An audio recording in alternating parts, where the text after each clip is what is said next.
富贵，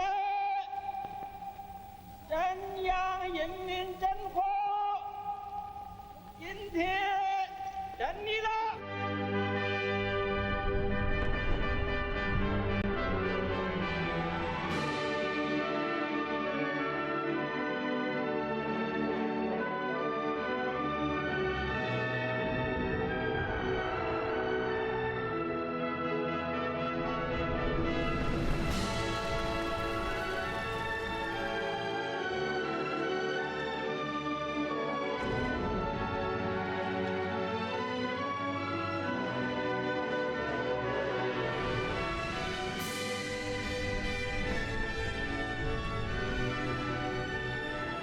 为建设富强、民主、文明、和谐、美丽的社会主义现代化强国努力奋斗。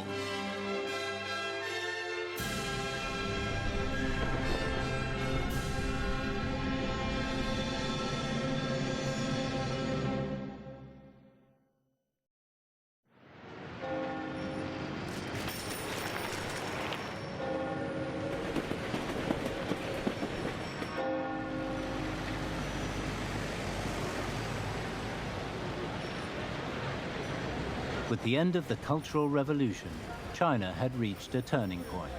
From senior officials to ordinary people, everyone was eagerly anticipating change.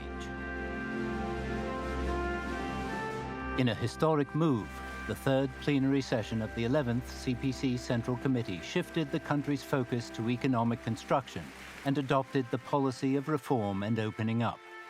This marked a turning point of historic significance for the party and nation. It launched China on the path to economic reform, opening to the outside world, and socialist modernization.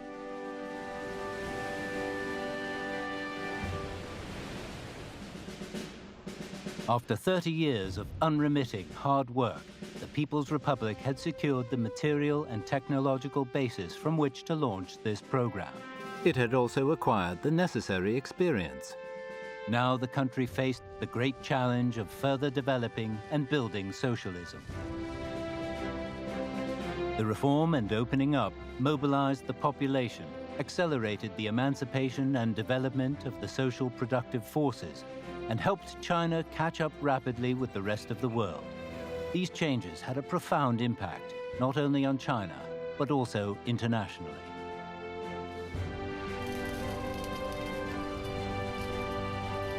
History has shown that the reform and opening up as the sole path along which socialism with Chinese characteristics could develop was vital in allowing the party and people to catch up with the rest of the world. The choice was decisive to the fate of modern China and to realizing the two centenary goals and the great rejuvenation of the Chinese nation.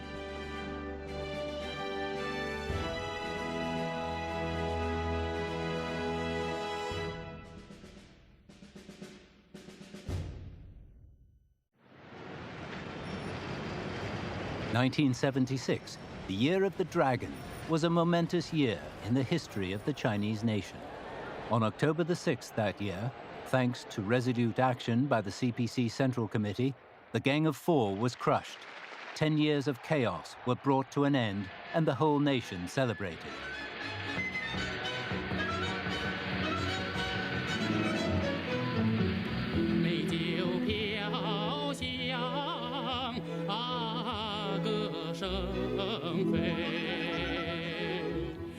The toasting song was written by Han Wei from the Tianjin Song and Dance Theatre.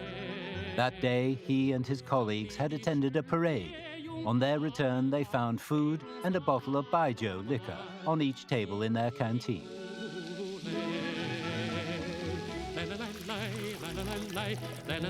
Han didn't normally touch liquor, but on that occasion, he celebrated with his colleagues. After several toasts, he improvised a poem.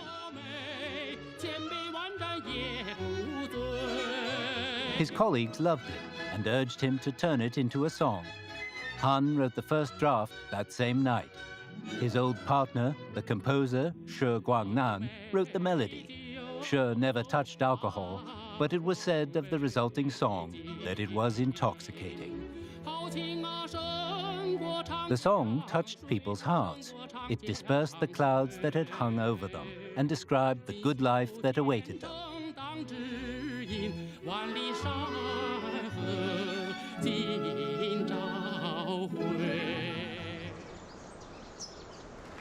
The third plenary session of the 10th CPC Central Committee was held in July 1977. It saw the return of 72-year-old Deng Xiaoping. 出来工作可以有两种态度，一个是主观，一个是出来工作。我想，既然是共产党员，既然当了，也不能够主观，不能够有私心杂念，不能够有别的选择。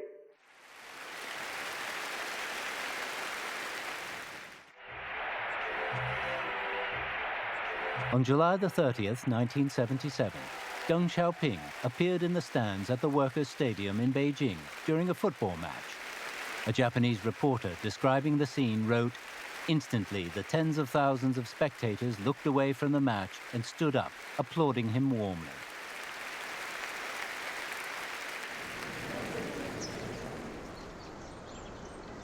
Deng had decided to take personal charge of technology and education work, as he believed this was the key to setting the country on the right track.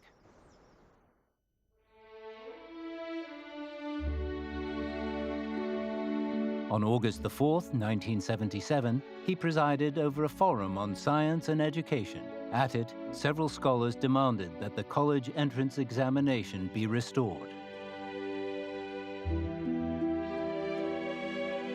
The minutes of the meeting were, for many years, hidden away in the archives of the Chinese Academy of Sciences. They reflect the sense of urgency and determination to set things right that prevailed at the meeting. It was proposed that, in deciding who should attend university, students should register voluntarily, receive permission from their work unit, take a unified test, and be admitted based on their score. Deng Xiaoping decided to do away with the phrase, "receive permission from their work unit." Subsequently, the college entrance exam was reinstated after an 11-year hiatus. That year, 5.4 million people signed up for the exam. Of them, 270,000 would be successful.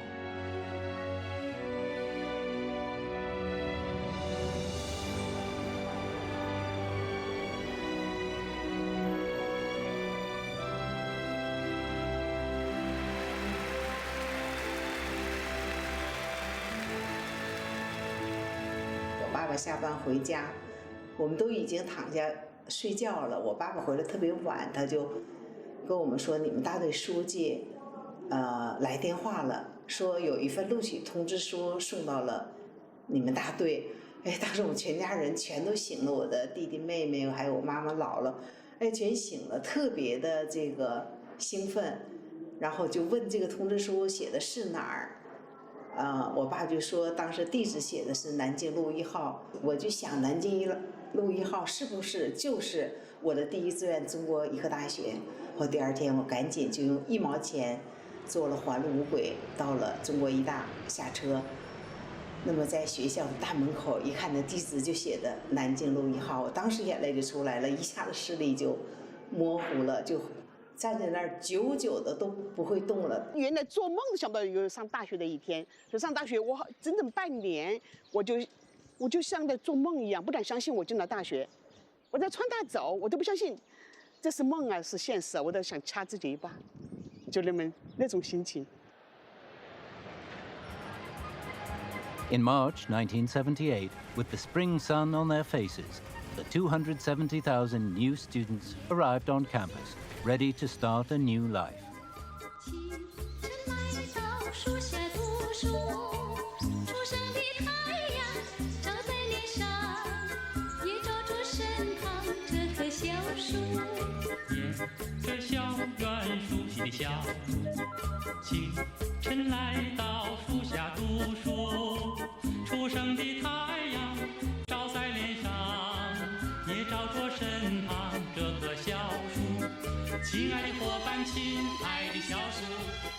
And so the sound of students reciting their homework returned to campuses across China. The restoration of the college entrance exam ignited young people's desire to learn and their passion for science.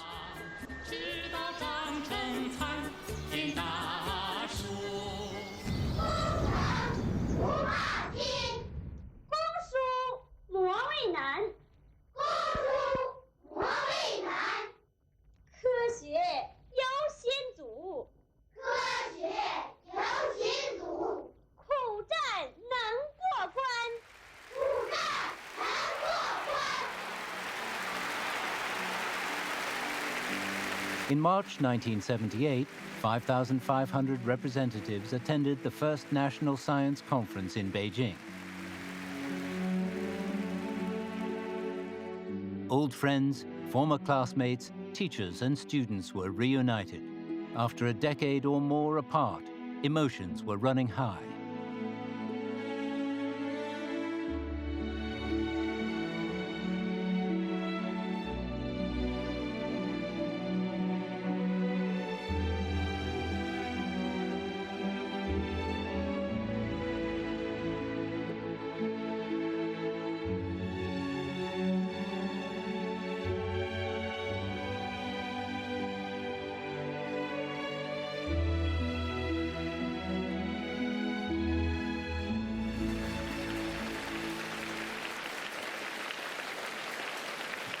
这个现代化关键是科学技术的现代化。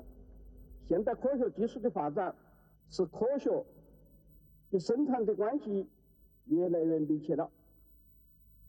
科学技术作为生产力，越来越显示出巨大的作用。在社会主义社会里，工人阶级自己培养的脑力劳动者，已经是无产阶级自己的一部分。从事体力劳动的，从事脑力劳动的，都是社会主义社会的劳动者。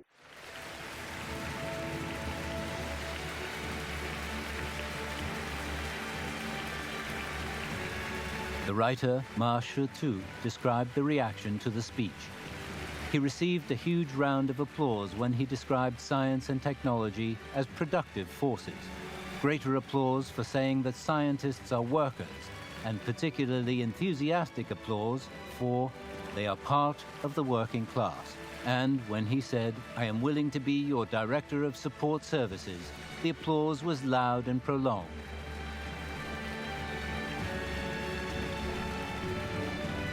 我愿意当大家的后勤部长。Deng Xiaoping's reasoned assessment of them fully resonated with China's intellectuals. 到这儿北京来参加那会，你想他听见小平同志那样讲话，他心里头能不受感动吗？那离科学太远了。今天以前还忽然间有个机会回来了，那说老实话，我跟你说，真是，但这不真是现在想起来都有点小热泪盈眶吧。It was the first National Science Conference since 1949.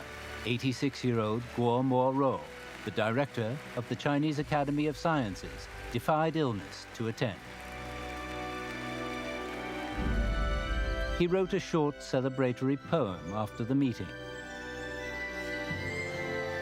This is the spring of revolution, the spring of the people, the spring of science. Let us embrace this spring with open arms.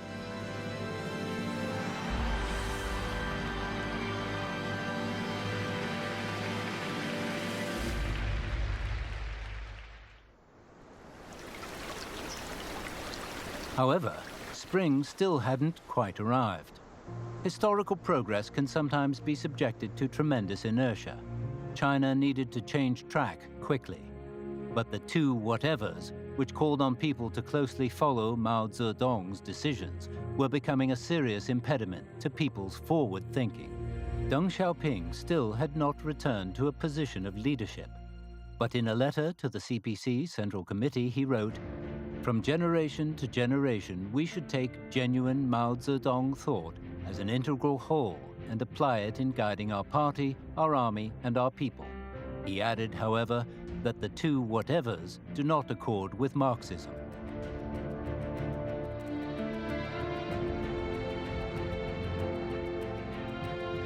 On May the 10th, 1978, the Central Party School publication Trends in Theory carried an essay authorized by Hu Yaobang.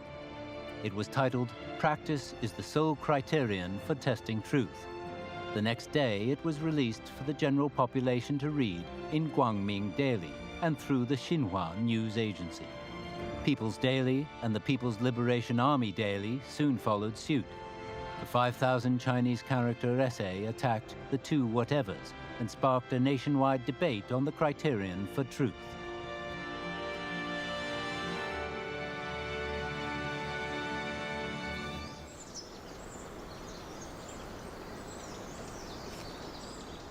Deng Xiaoping took a clear public stance on the issue. He said, "We have encountered a problem, which is that even practice as a criterion for testing truth can become an issue. It's baffling." Deng personally supported and directed the subsequent discussion.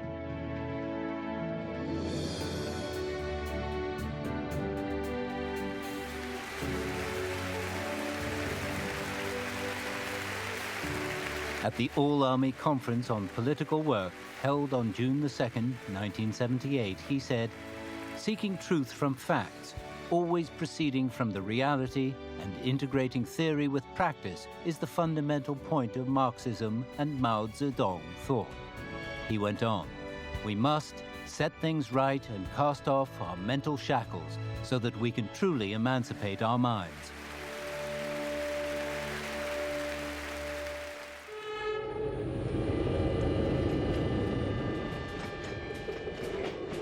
Deng was determined to turn the party's attention to economic construction as quickly as possible. On his return from a trip to the DPRK in September 1978, he visited northeast China. There he sowed the seeds of change, urging cadres to emancipate their minds and seek truth from facts.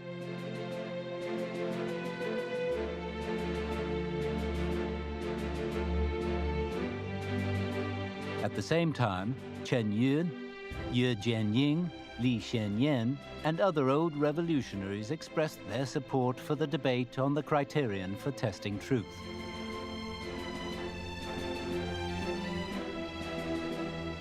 The floodgates of emancipated thought were opening. The debate broke the fetters of leftist opportunism and inspired people everywhere to begin putting matters to right.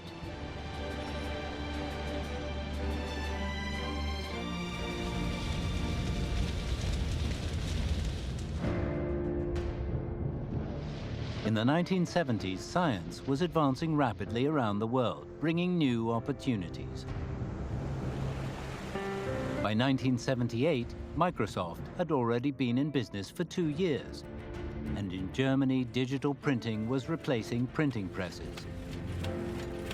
The world's first mobile phone network was already up and running, and 70% of homes in the developed countries had television. The European community had adopted the European currency unit, and the tide of economic globalization was rising. The 4 Asian tigers were growing rapidly, with Singapore's GNP per capita already reaching $3,000.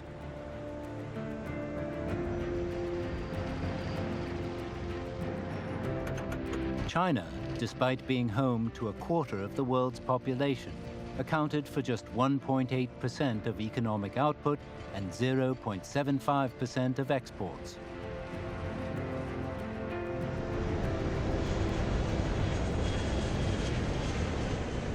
That year, the Chinese government sent delegations on study tours to various parts of the world.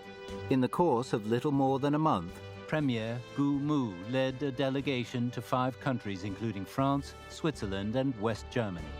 They visited factories, mines, and ports. The delegation was later given the nickname Vanguard of China's opening up to the world.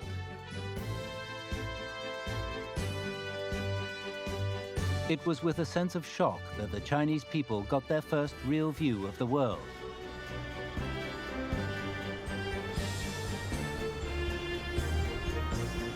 Highways like those in Western Europe, 30 meters wide and designed for speeds in excess of 100 kilometers an hour, were non-existent in China at the time.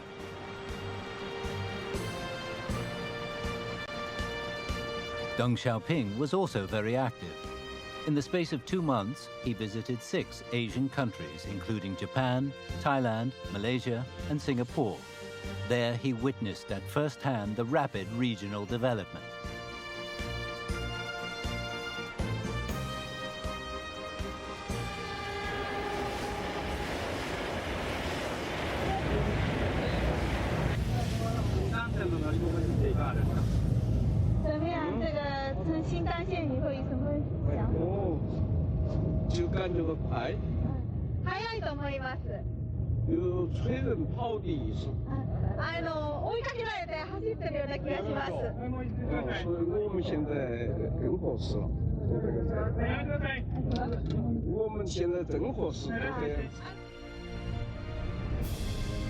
The things Deng saw and heard while visiting developed capitalist countries made him realize that if China was to catch up with the rest of the world, it had to find a path of development adapted to its own situation.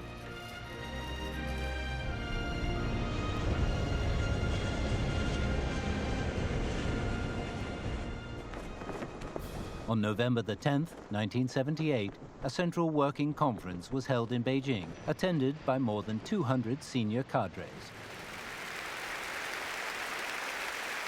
The main agenda item was agriculture and economic planning. The first 3 days were spent discussing how the focus of party work should be shifted in 1979 to socialist modernization.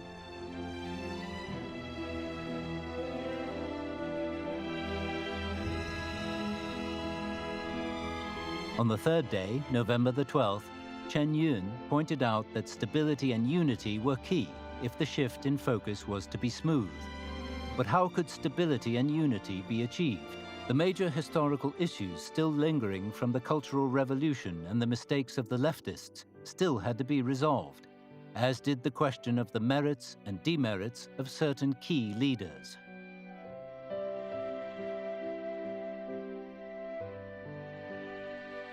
His speech elicited an immediate and strong response. It was included in its entirety in the meeting's final briefing. Every participant expressed a strong wish to correct once and for all the mistakes of the Cultural Revolution.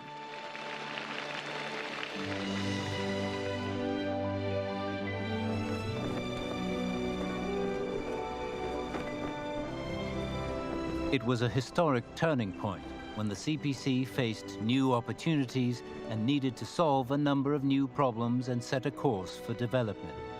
Deng Xiaoping approved of and supported Chen Yun's opinion.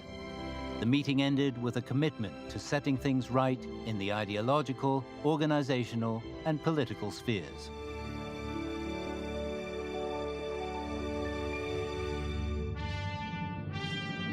At the closing ceremony, Deng Xiaoping gave an important speech under the title, "Emancipate the Mind, Seek Truth from Facts, and Unite as One in Looking to the Future."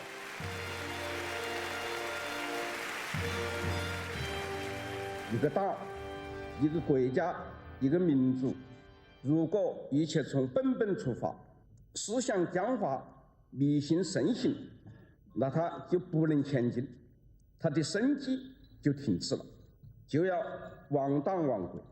如果现在再不实行改革，我们的现代化事业和社会主义事业就会被葬送。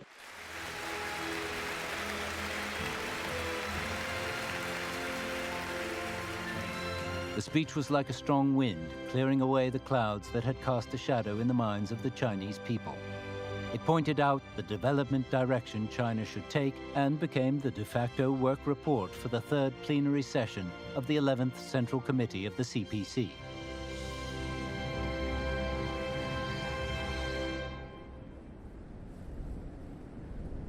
That historic meeting was convened in Beijing 5 days later, on December the 18th, 1978. The party and the country were at a historic crossroads. China had to decide, where would it go from here?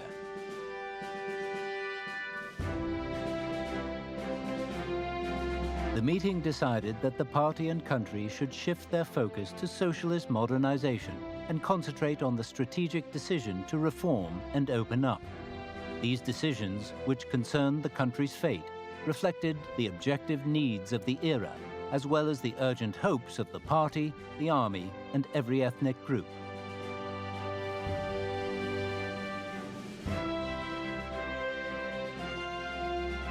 The meeting was a milestone in the history of the Communist Party of China. It launched the great socialist programs of reform and opening up, and building socialism with Chinese characteristics.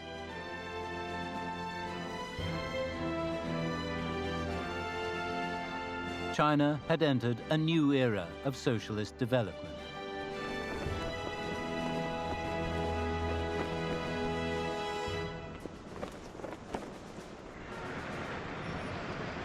Following the meeting, the party began a systematic effort to right the wrongs of the past.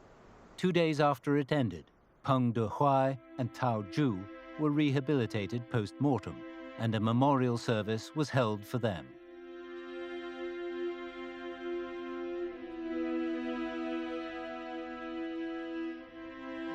In February 1980, the 5th plenary session of the 11th CPC Central Committee rehabilitated Liu Shaoqi.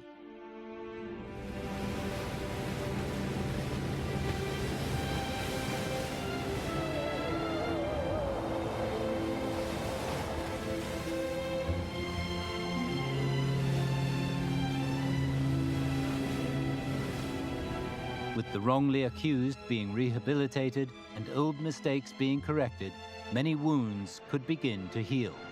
These moves served as a powerful motivation for the people and created a political atmosphere of stability and unity in which socialist modernization could advance.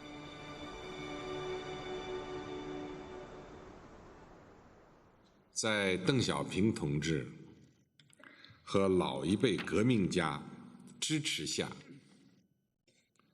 党的11届三中全会冲破长期左的错误的严重束缚，批评两个凡是的错误方针，充分肯定必须完整准确地掌握毛泽东思想的科学体系，高度评价关于真理标准问题的讨论，果断结束以阶级斗争为纲，重新确立马克思主义的思想路线、政治路线、组织路线。从此，我国改革开放拉开了大幕。If 1949 was the year the Chinese people stood up, then 1978 was the year China embarked on the road to prosperity. The destiny of hundreds of millions of Chinese people was being transformed, along with that of their country.